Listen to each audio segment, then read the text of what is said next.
Assalamualaikum warahmatullahi wabarakatuh. Terima kasih sudah mengklik video ini dan mampir ke channel ini. Wow, sudah tidak asing lagi sama pelawak legend yang tiga ini, yang bisa dipanggil Warkop DKI. Awal mulanya pelawak ini adalah 5 personil, dan namanya juga bukan Warkop DKI loh. Mau tahu lebih jelasnya tentang pelawak legend ini di era 70-an? Simak terus videonya, jangan lupa subscribe dan nyalakan tanda loncengnya juga ya. Oke, bantu dan support channel ini biar berkembang dan selalu memberikan informasi tentang tempo dulu yang belum kita ketahui. Warkop DKI terkenal dengan 3 personilnya, yakni Dono, Kasino, dan Indro. Namun mungkin tidak banyak yang tahu bahwa selain ketiganya, ada juga sosok lain di awal mula berdirinya Warkop DKI, yakni Nanu Mulyano dan Rudy Badil. Berawal dari siaran radio. Grup pelawak Warkop DKI muncul berawal dari tawaran membentuk acara siaran di radio Prambors. Pada Agustus tahun 1973, Temi Lesanpura, mahasiswa Universitas Indonesia yang juga kepala program radio Prambors, menemui Kasino, Nanu, dan Rudy. Temi menawari 3 mahasiswa UI tersebut untuk menjadi penyiar di salah satu program baru di Prambors. Ketiganya kemudian setuju. Setelah berdiskusi panjang, akhirnya mereka menemui acara itu. Obrolan santai di warung kopi yang kemudian lebih dikenal masyarakat dengan nama Warkop. Pada September tahun 1973, Warkop mulai siaran setiap Kamis malam pada pukul 20.30 sampai 21.15 waktu Indonesia Barat. Agar nuansa siaran lebih beragam, ketiga orang tersebut menggunakan aksen yang berbeda.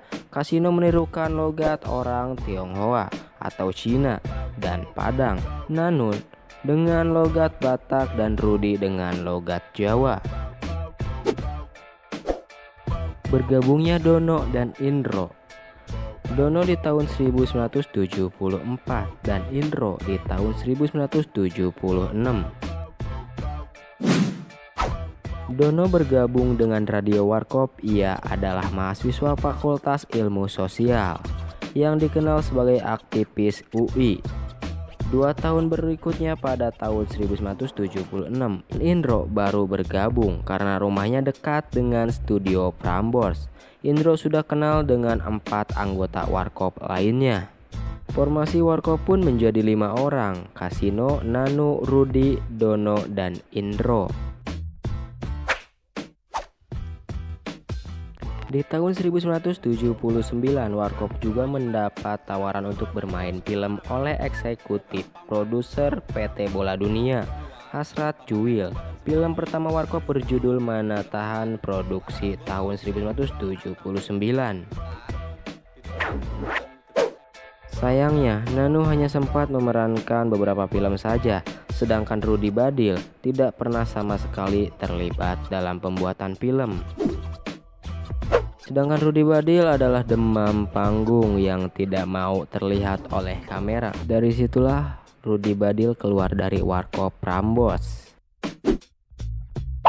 Di tahun 1983, Nanu Mulyano meninggal dunia akibat sakit ginjal. Dia dimakamkan di TPU Tanah Kusir, Jakarta. Hanya tersisa Dono, Kasino, dan Indro yang aktif tampil di layar kaca Indonesia. Mereka pun dikenal dengan nama Warkop DKI. Indro mengakui bahwa nama Warkop DKI disematkan mereka ketika lepas dari Prambors. Itu pun diberikan oleh masyarakat.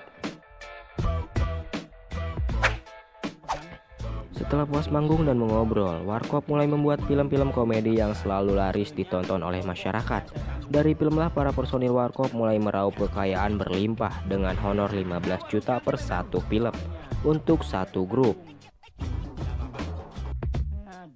Selama 15 tahun berkarya, Warkop DKI telah bermain di 34 judul film yang hampir semuanya laris di pasaran.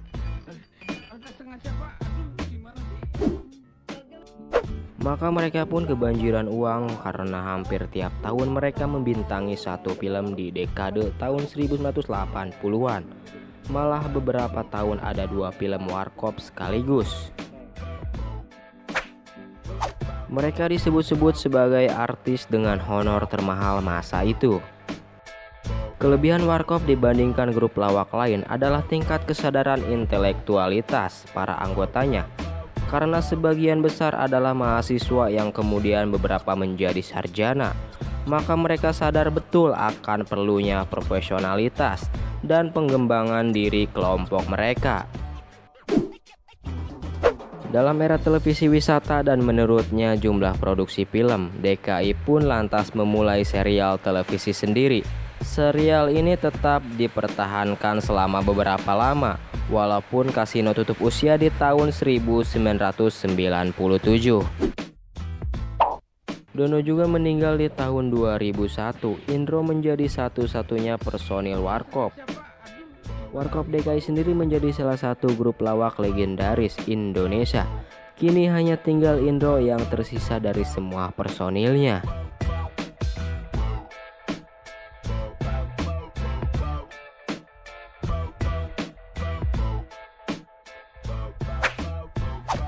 Cukup itu saja di video yang saya bahas untuk kali ini. Mohon maaf apabila ada salah-salah kata dan perkataan dari isi cerita ini. Kasih kritikan di kolom komentar. Jika kalian suka jangan lupa di like. Dan jika videonya bermanfaat untuk kalian jangan lupa di share di sosial media kalian masing-masing. Bagi yang belum subscribe silahkan di subscribe dan nyalakan tanda loncengnya biar nggak ketinggalan untuk video selanjutnya dari channel ini. Terima kasih dan sampai jumpa untuk di video berikutnya. Yang baju merah jangan sampai lolos. Siwa cerewet kumono Kasetnya udah beredar, Om. Tapok cikut, tapok lu ya. Wah heran bener gue jadi lupa.